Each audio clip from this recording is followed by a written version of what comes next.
로마서 6장 한번 좀 볼까요?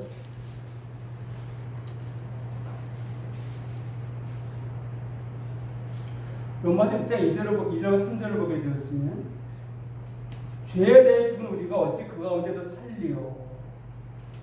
우리 그리스도에서 앞에 침례받은 우리는 그의 죽으심과 앞에 침례받은 줄 알지 못하느냐.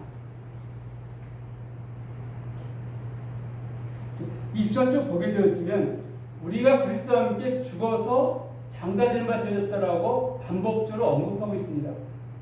우리가 누구입니까? 구원받은 우리예요. 근데 이것이 5장 이후에 6장이 분리된 것이 아니라 연결되어진 것을 성경 말하고 있습니다. 다시 말씀드리면 우리가 구원받았다는 말을 했을 때 믿음으로 구원받습니다. 근데 그 믿음 안에 무엇이 포함되어 있는가? 내가 죽지 않으면 하나님의 생명이 내 안에 들어올 수가 없습니다. 내가 죽어야지만이 새로운 생명이 주어지거든요. 그래서 불가분의 관계입니다. 즉 내가 구원받고 나서 그 다음에 십자가의 경험이 있는 것이 아니라 내가 믿었다 했을 때 무엇을 믿는가? 내 옛사람이 예수와 함께 십자가로 바뀌는 것. 처음에 우리가 바라보는 것은 그리스도 예수의 십자가 죽음입니다. 처음 복음을 낼 때 그래요. 근데 언제 구원을 받는가? 그것이 아니에요. 그 죽음이 누굴 위한 죽음인가? 나를 위한 죽음인 것을 인정하고 받아들일 때 결국 그 죽음은 누구의 죽음입니까? 내 죽음이에요. 내 배신이었잖아요. 그래서 그에게 소나 양을 잡아 죽일 때 머리 안 싸잖아요. 그 순간 내 죄가 소나 양에게 전가가 되었습니다. 그래서 소나 양이 죽었을 때 누가 죽은 것입니까? 내가 죽은 거예요. 내가 죽은 것은 간주되졌잖아요. 동일한 것입니다. 만약에 구약의 이스라엘 백성들이 제사 지낼 때 소나 양에게 안수했음에도 불구하고 그건 소의 죽음이지 내 죽음이 아니라고 한다면 그와 드린 제사는 아무 의미가 없습니다. 그러니까 그들은 그 소나 양에게 안수할 때 내 죄가 이 소나 양에게 전가되었다는 것이에요. 그걸 믿었다는 것입니다. 이 믿음을 하나님께 의로 여기신 거예요. 그러니까 지금 또한 마찬가지입니다. 그리스도가 죽었는데 주님 죽으셨구나. 여기서 끝난다고 한다면은 나하고 그의 죽음은 아무 관계가 없습니다. 요한복음 하면서 우리가 언급했지만 하나님이 세상에 이처럼 사랑하사 독생을 주셨어요. 근데 누가 구원받는가? 저를 믿는 자마다.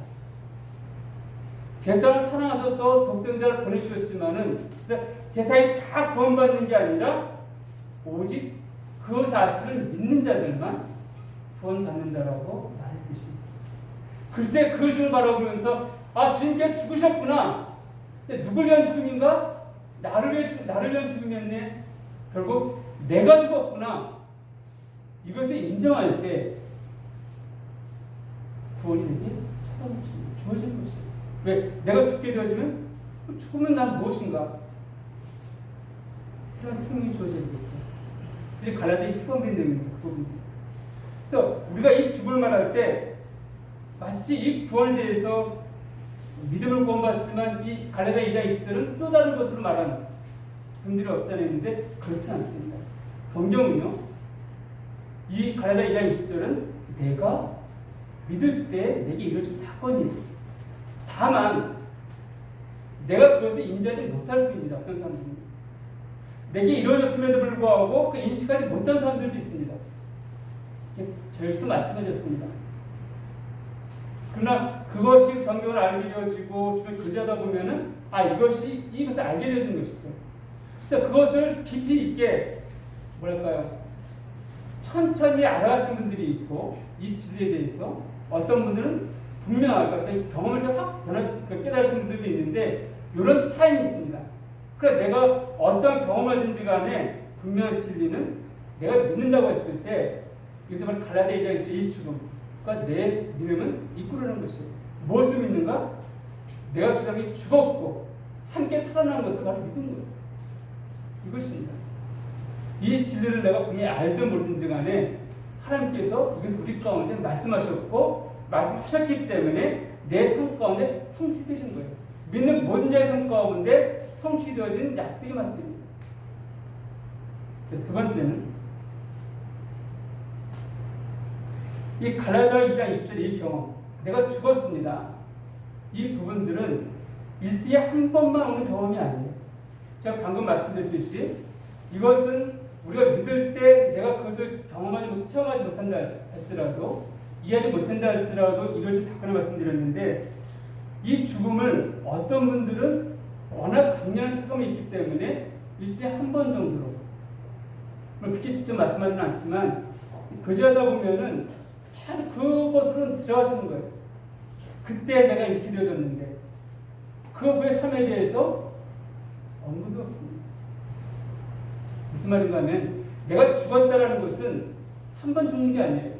성경은 죽었고 반복적으로 죽여야 되고 또 죽은 가운데 옛사람을 놔두라고 성경은 말하고 있습니다.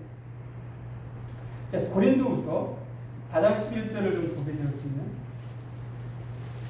읽어드리겠습니다. 고린도후서 4장 11절을 보면 우리 살아있는 자가 항상 예수를 위하여 죽음에 넘겨짐은 예수의 생명이 또 우리 죽을 육체에 나타나게 하려 합니다. 여기 보게 되어지면 우리 살아있는 자가 항상 예수를 위하여 죽음에 넘겨진다는 것이에요. 옛사람 계속 죽음 넘기라고 말하고 있는 것이에요. 그렇게 되어질 때 예수의 생명이 내게 나타난다는 것입니다. 그러니까 한 번 그냥 체험하고 나는 게 아니라 반복적으로 내 삶 가운데 주장하고 주장하고 고백해야 될 내용이라는 것입니다. 그 약속이라는 것입니다. 갈라디아서 6장에서도 같은 내용의 말씀들을 볼 수가 있는데 6장 14절을 보게 되었지만 그러나 내게는 우리 주 예수 그리스도의 십자가 외에 결코 잘할 것이 없으니 그리스도로 말미암아 세상이 나를 위하여 십자가에 못 박히고 내가 또한 세상을 위하여 그러하리라 이렇게 되어 있는데, 이것을 다른 번역본 서번역이나 쉬운 성경 이런 성경 보게 되었지만 세상은 나에 대해 죽었고 나는 세상에 대해 죽었습니다. 죽어있다는 것이에요. 그러니까 이 경험은 언제 한 번에 끝나는 것이 아니라 계속 내 삶들은 이 옛사람을 죽은 가운데 넣어줄 것을 성경은 말하고 있습니다. 말하고 있다는 것입니다. 그러니까 우리가 순간순간 어떤 옛사람이 드러날 때 우리는 계속 그걸 정죄하고 죽음에 넘겨둘 것이에요.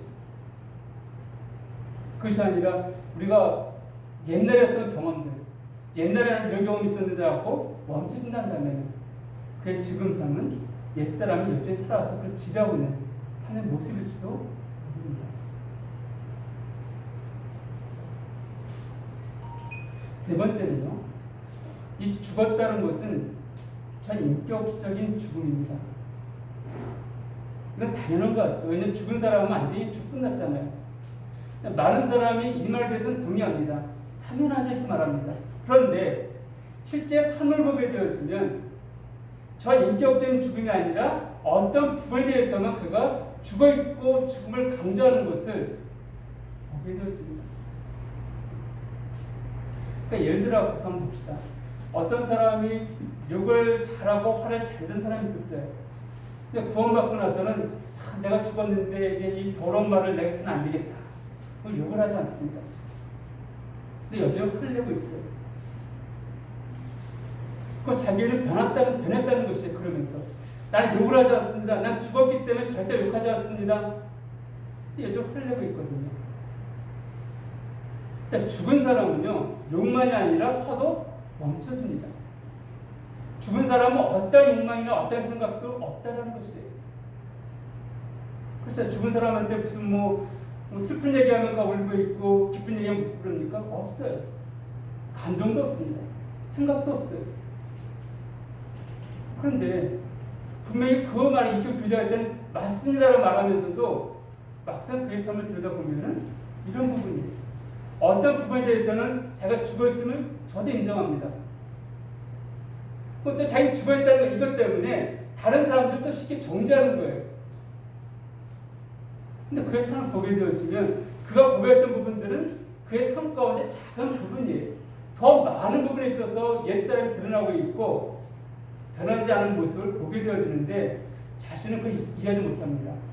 단지 변화되어진 그것만 놓고서 난 죽었다라고 말하고 있는데 그렇지 않습니다. 죽음은 전인격적인 죽음입니다. 그렇기 때문에 우리는 내 삶들을 끊임없이 하나님의 말씀 가운데 비교해 봐야 됩니다. 살펴봐야 되는 거예요. 이렇게 죽었어, 내 삶이 이렇게 변화된 게 있어라고 멈춘 게 아니라 끊임없이 주의 말씀을 대하고 우리가 묵상하고 교제하고 함을 통하여서, 그러니까 형제들이 내게 어떤 말을 권해주는 그 음성에 대해서 우리가 그냥 뭐랄까요, 사랑의 권면임에도 불구하고 때로 욱할 때가 있는데, 그것이 아니라 왜 저 형제는 이런 권면을 했을까, 이 자매가 왜 나에 있을 때 어려운 게 있을까라고 하면서 한 번 더 자신을 돌아보는 이런 사람들이 필요한 것입니다. 그래서 우리 죽었다는 것은 전격적인 특정 분야에 죽었다는 것은 결코 아니에요. 모든 면에 죽었다는 것을 의미하고 있습니다. 자, 이렇게 되어지면, 자, 나는 완전히 죽어있고, 그러면 아까 좀 말씀드렸지만 내 감정, 내 생각, 죽은 사람들은요 감정, 생각 다 없습니다. 그럼 나는 무엇인가? 이것이 이제 뒤에 있는 말씀이죠.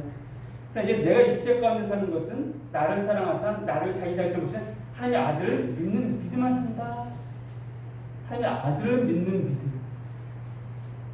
즉 우리 믿는 자의 삶은요 그리스도와 분리할 수 없는 그 삶이라는 것입니다. 이것은 즉 내 감정, 내 생각, 이 모든 것들이 이제는 전에 그리스도 없이 나타났던 이 삶이었다면은 이제 그리스도와 함께 나타나는 삶이라는 것이에요. 즉 그분이 기뻐할 때 함께 기뻐하고, 그분이 즐거울 때 함께 즐거워하고, 그분이 슬퍼할 때 함께 슬퍼하고, 그분이 화를 낼 때 함께 화를 내고, 이것이 바로 새로운 생명, 그리고 선제의 특징이라는 것입니다. 삶의 모습이라는 거예요. 그러니까 아무 재미없을 것 같죠? 아닙니다. 근데 그 주님께서는 우리에게 우리의 인격을 존중해 주십니다. 그러니까 내가 취미 활동하는 거 좀 반대하지 않으세요?